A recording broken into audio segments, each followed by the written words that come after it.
কেরাম ভক্তবৃন্দ ভাইরা বাবারা, আসসালামু আলাইকুম ওয়া রাহমাতুল্লাহি ওয়া বারাকাতুহু। অতীব দয়ালু আল্লাহ, অতীব পরাক্রমশালী আল্লাহ, যিনি আমাদেরকে সৃষ্টি করেছেন, আল্লাহ পাক অতি দয়া করে মায়া করে আমাদেরকে সৃষ্টি করেছেন, সেই মহান আল্লাহ পাকের দরবারে সকলে বলে আলহামদুলিল্লাহ। যারা আমরা দারুল ইশক হোসাইনিয়া খানকা শরীফে প্রতি বৃহস্পতিবার বাদ মাগরিব থেকে এশার নামাজ আদায় আনতে আল্লাহ পাক এবং আল্লাহ রাসূলকে ভালোবেসে, ওলি আল্লাহদেরকে ভালোবেসে এই খানকা শরীফে আসি, বসি, কিছু আলোচনা শুনি এবং আল্লাহ পাক আমাদেরকে শোনার তৌফিক দান করেন, এই জন্য আরেকবার বলি আলহামদুলিল্লাহ। ভাইরা বাবারা, আল্লাহ পাক আমাদেরকে অত্যন্ত দয়া করে মায়া করে আমাদেরকে সৃষ্টি করেছেন। আল্লাহ পাকের যে কত চমৎকার সৃষ্টি, আজকে এই নাতে রাসূলের মাধ্যমে আপনারা সেটা প্রমাণ পেয়েছেন, ঠিক কিনা? আল্লাহ পাক আমাদেরকে একটা মানব দেহ তৈরি করার জন্য অনেকগুলো অঙ্গ প্রত্যঙ্গ দিয়েছেন, ঠিক কিনা? যেমন চোখ দিয়ে আমরা দেখি, নাক দিয়ে ঘ্রাণ নেই, কান দিয়ে শুনি, দাঁত দিয়ে চিবিয়ে খাই, পা দিয়ে হাঁটি, বিভিন্ন রকমের অঙ্গ প্রত্যঙ্গ দিয়েছেন, কণ্ঠ দিয়েছেন।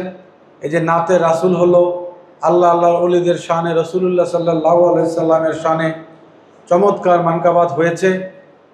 এগুলি সমস্ত কিছু হচ্ছে আল্লাহ পাকের দান, ঠিক কিনা? যদি আল্লাহ পাক কাউকে বোবা বানায় দিত, দৃষ্টি যার নাই, যার দুইটা পাও নাই, যার দুইটা হাত নাই, যার দুইটা কান নাই, কিংবা দেখেও যিনি মনে করেন বোবা, কথা বলতে পারেন না, এরকমও যদি হইতো, তাইলেও কিন্তু আমরা বুঝতে পারতাম যে আল্লাহ পাক আমাদেরকে কত দয়া করে মায়া করে বাঁচিয়েছেন, ঠিক কিনা? এরকম অসংখ্য ঘটনা রয়েছে, অসংখ্য ঘটনা রয়েছে। দুই একটা ঘটনা আমি আপনাদেরকে বলবো। দেখেন, আমরা এখানে যারা আছি, আমার মনে হয় এখানে সকলেই 50-এ 50। কেমন? আমাদের হাত আছে, আমাদের পা আছে, আমাদের চোখ আছে, মুখ আছে, আমরা কথা বলতে পারি, কথা শুনতে পারি। আমরা এই যে 6 তলায় কষ্ট করে সিঁড়ি দিয়ে উঠে এসেছি, এটা উঠতে পারি।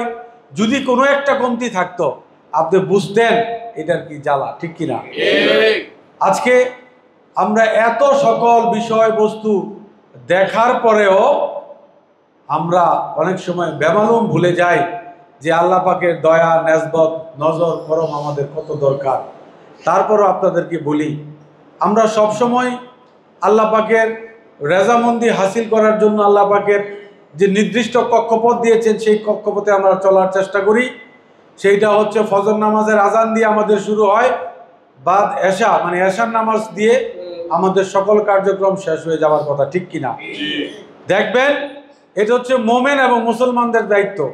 আমরা যারা কক্ষপথে সকাল থেকে এশা পর্যন্ত সঠিকভাবে 5 ওয়াক্ত নামাজ আদায় করেছি, তারপরে রাত্রে যাই, খাওয়া দাওয়া শেষ করে আবার পরবর্তী দিন সকালে ফজর নামাজের জন্য প্রিপারেশন নেই।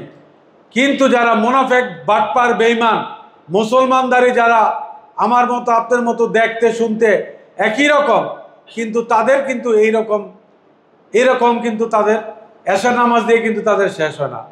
তাদের এশার নামাজের পরে শুরু হয় মদের পার্টি, গ্লাস পার্টি, জুয়ার পার্টি, রাতে 3টা, 4টা, 5টা পর্যন্ত মনে করেন এগুলি সব শেষ করব, তারপর আবার বেলা 3টা, 4টা বাজে উঠবো। আসে না আমাদের সমাজে? তা আপনাদেরকে বলতে চাই যে আল্লাহ পাক যাদেরকে পঞ্চ ইন্দ্রিয় মানে 5টা পূর্ণ অঙ্গ দিয়েছেন, তারপরও যে আল্লাহ পাকের সাথে নাফরমানি করেন, 2 নাম্বারি করেন, আপনারা একটু চিন্তা করে দেখেন যে ওই গ্রুপে কেন আপনাকে ফালায় নাই। তার মানে বোঝা যায় যে আল্লাহ পাকের দয়া আপনার প্রতি আছে, যার কারণে রাতের 8টার পরের গ্রুপে আপনাদেরকে ফালায় নাই, ঠিক কিনা? 8টার আগের গ্রুপে ফালাইছে। যতদিন পর্যন্ত বাঁচবেন আল্লাহর আনুগত্য নিয়ে, আল্লাহ পাকের তাকওয়া নিয়ে বাঁচতে হবে। মানুষেরকে দেখানোর পর্যন্ত এরকম কোন আমল ইবাদত যদি করেন, ধ্বংস ছাড়া আপনার সৃষ্টি কখনো হবে না। ভাইরা বাবারা, হক কথা এখনো যেমন হক, ভবিষ্যতে থাকবে হক, ঠিক কিনা? হক কথা বলতে হলে হক পথে চলতে হয়।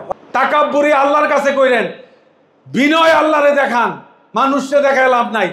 মানুষে বিনয় দেখলে মানুষে গাইতা দেয়, কারণ পৃথিবীতে হইতেছে মাইট ইজ রাইট, জোর যার মূল্য তার এই পৃথিবীতে, ঠিক কিনা? ইসলামকে এটা শিক্ষা দেয়। ইসলাম শিক্ষা দেয় যে যত বিনয়ী সে তত ভাগ্যবান, ঠিক কিনা? রাসূলুল্লাহ সাল্লাল্লাহু আলাইহি ওয়াসাল্লাম তার জীবনে নবুয়ত প্রাপ্তির পূর্বে তার জীবনযাপন কেমন ছিল? তার জীবনযাপন কি যুদ্ধাংশে ছিল? তার জীবনযাপন কি মানুষকে কি কয় পরনিন্দা পরচর্চা ছিল? তার জীবনে তিনি যে খেতাব পেয়েছেন পৃথিবীতে কেউ খেতাব পায় নাই, পৃথিবীতে আজকে পর্যন্ত কেউ খেতাব পায়নি এরকম খেতাব, ঠিক কিনা? তিনি আলামিন ছিলেন, বিশ্বস্ত ছিলেন, আমানতদার ছিলেন, যা কিছু ছিল সমস্ত all qualities for him prophet Muhammad সাল্লাল্লাহু আলাইহি ওয়াসাল্লাম, ঠিক কিনা? এই জন্য আপনাদেরকে বলি, আপনারা রাসূলুল্লাহ সাল্লাল্লাহু আলাইহি ওয়াসাল্লামের প্রতি প্রেম, ইশক, ভালোবাসা দেখান, বিনয় দেখান। আল্লাহ রাসূলকে ভালোবাসেন। আল্লাহ রাসূল কোন পথে চলেছে? তিনি বিনয়ী ছিলেন, তিনি আলামিন ছিলেন, তিনি বিশ্বস্ত ছিলেন, তিনি আমানতদার ছিলেন। তিনি কোনোদিন পরনিন্দা পরচর্চা করে নাই, কোনোদিন জিনা ব্যভিচার করে নাই, কোনোদিন সুদকে হালাল বলে নাই, সুদকে হারাম বলেছেন। আর আপনারা সুদকে হালাল আর হারাম কাজকে আপনারা হালাল বানান। এই জন্য ধান্দাবাজি সব ছেড়ে দেন, আল্লাহ পাকের দরবারে রিয়াজতে জিয়ারতে থাকেন। যতদিন পর্যন্ত আল্লাহ রাসূলকে রাজি খুশি করতে পারেন ততদিন পর্যন্ত থাকেন। আল্লাহর ওলিদের দিকে, ওলিয়ে কামিলিন যারা, আল্লাহ সালিহিন বান্দা যারা, তারা কিভাবে জীবন যাপন করেছেন দেখেন।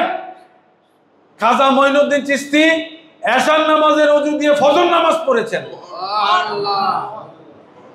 সেই দিকে আসেন, আমল ইবাদত করতেন না, কইবেন যে দোয়া তো ঠিক মতো লাগে না। আরে বেটা, তোর দোয়া তো ওই না, লাগবো কই থেকে? আগে দোয়া জানতে শিখেন, করতে শিখেন, কোন পর্যায়ে গেলে দোয়ার স্তরটা কি, কি কি বললে পরে আল্লাহ রাজি খুশি হয়। কতবার দিনের বার তওবা ইস্তেগফার করেছেন, একবার নিজেরে জিজ্ঞেস করেন। কয়বার দুরূদ শরীফ পড়েছেন, কয়বার জিকিরে ছিলেন, কয়বার আল্লাহ পাকের রিজামন্দি হাসিল করার জন্য চেষ্টা করেছেন, কয়বার আল্লাহকে রাজি খুশি করার জন্য চেষ্টা করেছেন, কয়বার দিনের মধ্যে? দিন রাত তো 24 ঘন্টা মনে করেন আল্লাহ পাক অক্সিজেন দিয়ে রাখছে। যদি এটা টাকা দিয়ে কিনুন লাগতো, সবাই ফকির হয়ে যেতেন শুধু অক্সিজেন কিনতে কিনতে, ঠিক কিনা? করোনার সময় দেখেন নাই? আমার বলার উদ্দেশ্য হচ্ছে, আল্লাহ রাসূলের সত্য তরিকা ছাড়া, এই রকম আল্লাহ রাসূলের নির্দেশিত পথ ছাড়া, যেই পথ মানুষকে গোমরাহ করে, যেই পথ মানুষকে মুনাফিকি শেখায়, যেই পথ মানুষকে ইয়াজিদের প্রতি প্রেম ভালোবাসা সৃষ্টি করে, সেই পথ পরিহার করা উচিত, ঠিক কিনা? এইটাই হচ্ছে আমার আজকের বলার উদ্দেশ্য, যে আল্লাহ এবং আল্লাহ রাসূলকে ভালোবেসে সমস্ত নাফরমানি কাজ, মুনাফিকি কাজ, 2 নম্বরি কাজ থেকে বিরত থাকার নামই হচ্ছে ইসলাম। এবং এই ইসলামকে প্রকৃতভাবে আঁকড়ে ধরতে পারলে যেমন 2 জাহানের বাদশাহী পাবেন, দুনিয়াবিও পাবেন, আখেরাত পাবেন। দুনিয়াবি পাবেন এই কারণে, কারণ আপনি আল্লাহ পাকের কথা ছাড়া একটা কাইকো দেন নাই, কিংবা তার দেখানো পথে চলেছেন, এই জন্য আপনার কোনো শত্রু নাই। সঠিকভাবে 5 ওয়াক্ত নামাজ আদায় করে আল্লাহর সমস্ত হুকুম আহকামগুলো যাতে পালন করতে পারে। এইটা যে সময় আপনি দোয়া করবেন, পীর সাহেব যদি দয়া করে, দেখবেন এই দোয়ার কারণে আপনার হৃদয় সমস্ত কিছু ঠিক হয়ে যাবে। সাথে সাথে দেখবেন আল্লাহর রহমত এবং আল্লাহর দয়া, নজর করম আপনার উপরে আসতে থাকবে। কারণ আপনি যা করবেন, পৃথিবীটা হচ্ছে গিভ অ্যান্ড টেকের পলিসি। দিবেন, নিবেন, 5 ওয়াক্ত নামাজ পড়বেন, রোজা রাখবেন, হজ করবেন, জাকাত দিবেন, সমস্ত কিছু দিবেন, তারপর আল্লাহ পাক আপনাকে দিবে, ঠিক কিনা? নিবেন, দিবেন। এই জন্য যতক্ষণ পর্যন্ত থাকবেন খানকায়, মনে রাখবেন যে খানকা শরীফে আসলে যদি দোয়া কবুল হয়, তাহলে আপনি যে প্রবলেমে আছেন আপনারটা তো আল্লাহ জানে, ঠিক কিনা? দোয়া যদি আপনার কবুল হয়ে যায়, তাহলে একটা দোয়া কবুল হলে তো দ্বিতীয় দোয়াটা করতে পারবেন, ঠিক কিনা? দ্বিতীয়টা শেষ হলে তৃতীয়টা, তৃতীয়টা চতুর্থটা, সারা জীবন দোয়া করবেন, সারা জীবন আল্লাহ পাক দিব। কারণ আল্লাহ পাক বলেছেন বিগাইরে হিসাব, আমি তোমাদেরকে হিসাব ছাড়া দান করি। সুতরাং আল্লাহ পাক আমাদেরকে বেশি বেশি করে আমল ইবাদত করার তৌফিক দান করুক। ওয়া আখিরি দাওয়ানা আলহামদুলিল্লাহি রাব্বিল আলামিন। আসসালামু আলাইকুম ওয়া রাহমাতুল্লাহি ওয়া বারাকাতুহু।